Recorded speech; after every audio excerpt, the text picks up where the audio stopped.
কাউকে যদি দেখেন হাজার ক্ষমতা থাকার পরও চুপ করে আছে, প্রতিশোধ নেওয়ার ক্ষমতা থাকার পরও ছাড় দিচ্ছে, তাহলে বুঝে নিবেন এটা ওনার দুর্বলতা নয়, উনি রবকে খুশি করার জন্য চুপ করে আছে, সয়ে যাচ্ছে, ধৈর্য ধরছে, কারণ সে ভালো করে বুঝতে পেরেছে আল্লাহ তাআলা অত্যাচারীর সাথে থাকে না, সবরকারীর সাথে থাকে। চিৎকার দিয়ে বলেন সুবহান।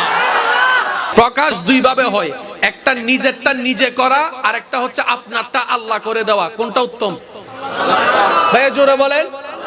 আপনার প্রকাশটা যদি আল্লাহ করে দেয় এর চাইতে কোনো উত্তম আছে? আল্লাহ কারটা প্রকাশ করে শুনুন, যে নিজেরটা গোপন রাখে আল্লাহ তারটা প্রকাশ করে। আর একটু জোরে বলেন না।